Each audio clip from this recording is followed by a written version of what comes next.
I think we can all agree that Thanksgiving and pumpkin pie go together. So today I thought I'd make a pumpkin pie, and it's not the standard pumpkin pie that you know. This is a pumpkin mousse pie, and when you think mousse, think the texture of it. It should be fluffy, hopefully. It should be silky. Does not have raw eggs in it, so it's not that kind of mousse. And the pie crust I'm using that's gluten-free is a video I just recently did. It's a rice pie crust. It takes whole grain brown rice that's been cooked, and you mix it up, put it in the pie dish. So I'm really interested to try this recipe, not only for the pie itself, but also for the crust. So if you need to watch that video, it will be linked. So check that out if you like the idea of the crust, or you can just try the filling in your favorite gluten-free crust. I'm Jamie with SavorySaver. I share gluten-free recipes, tips, tricks, and resources to make your gluten-free lifestyle easier. So please consider hitting subscribe, and let's get started. The first part of our recipe starts over here at the stove. I've got a small saucepan here. To the saucepan, I'm gonna add a half cup of heavy cream, a third of a cup light brown sugar, and 4 teaspoons of unflavored gelatin. Let's give that a whisk.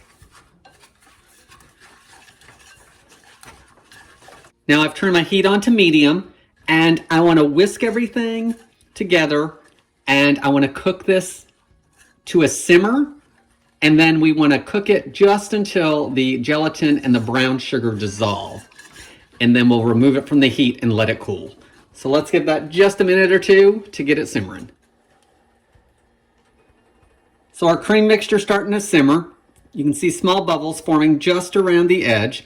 So I'm going to move you guys back over to the counter because we need to add a few more things to this and let it cool. So to the cream and sugar mixture, I'm going to add 2/3 of a cup pumpkin. That's 5 ounces. The recipe also calls for pumpkin pie spice, and I don't usually keep pumpkin pie spice on hand. So I just made my own. It calls for a teaspoon. So for a teaspoon of pumpkin pie spice, if you don't have that, you want to use half a teaspoon of cinnamon, a 1/4 teaspoon of ginger, a 1/4 teaspoon of allspice, and 1/8 of a teaspoon of nutmeg. So that goes in. Finally, I'm going to add half a teaspoon of vanilla extract. Let's give everything a whisk.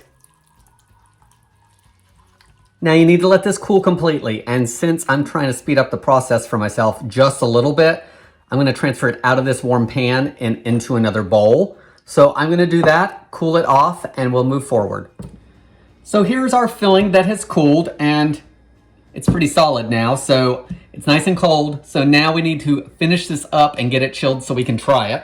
In my bowl, I have 1 cup of heavy cream. To the bowl, I'm going to add 4 teaspoons of powdered sugar. So I'm just going to use a heaping tablespoon because a tablespoon is 3 teaspoons, of course. So we'll just do a heaping one and have enough sugar in there instead of doing it 4 times with a teaspoon or dirtying 2 spoons. Now I want to whip this up until stiff peaks form. So it's going to take a couple minutes, so let's jump you guys ahead. All right, so our whipped cream is whipped. You don't want to make butter, but I probably did whip it a little too much. It's okay, it's got more air in it, I guess. So let's get this folded into our mixture. You want to take about 1/3 of it and put it in there, and then you just want to fold, which is, of course, I like to bring it from the back up, fold, and continue, and just go around the bowl.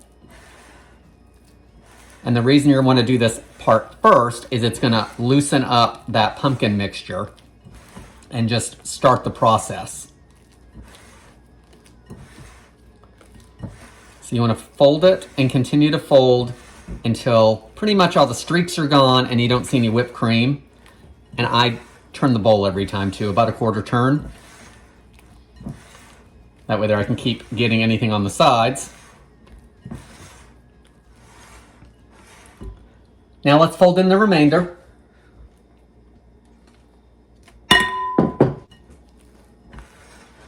Again, folding around to try to keep some air in there. And you want to keep folding until all the streaks are gone and it's a uniform color. So everything is folded in, and And one thing that I'm not excited about is I can see some darker lumps in the filling, and that's probably the gelatin and pumpkin. So I don't really like that. I don't think it helps with the texture any, and as far as looking at it. Hopefully with the taste we'll be okay. But let's get this into our prepared pie crust. So you want to spoon it in. I'm just going to push it all in there and then I'll spread it around. Let's get that spread out as evenly as you can. Okay, so it's all spread out, and again, I'm not very excited about the specks of pumpkin and spice throughout it. Let's see what it looks like once it chills, because ultimately if you put whipped cream or something on this, you're going to cover that up anyway. So the recipe says to chill this for 4 to 6 hours or until the filling is firm and set. So I'm going to pop this in the fridge and we will be back soon to take a look at it. Our pumpkin mousse pie with a rice crust is done. It only took about 2.5 hours to firm up in my fridge. So the recipe says 4 to 6, and it's probably like 4 to 6 would even be better, but it did firm up in about 2.5 hours in my fridge. So there it is. There's the crust if you watched that video. Let's see how it is. I'm not totally sold on the crust and have not been, so it'll be interesting to see if I like the crust. Let's see how it tastes.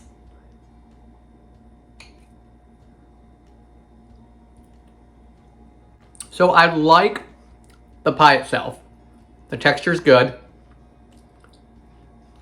It's creamy. It's not a super strong pumpkin taste. So if you like a little bit of pumpkin, it's a good option.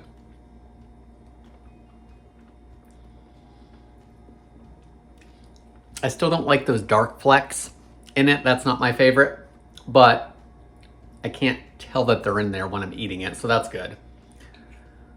The crust is okay, but not my favorite crust. It's chewy, so if you like that kind of texture in things, you're gonna be fine with that.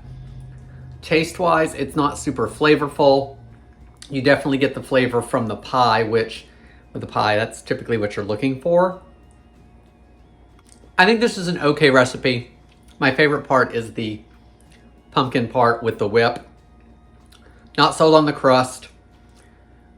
I still think this crust would actually be better in something savory instead of a sweet dish. So, your thoughts on the crust? Is it too crazy? Is it something you'd try? Have you heard of it before? All in all, okay recipe. Don't know if I'd make it again, at least with that crust anyway.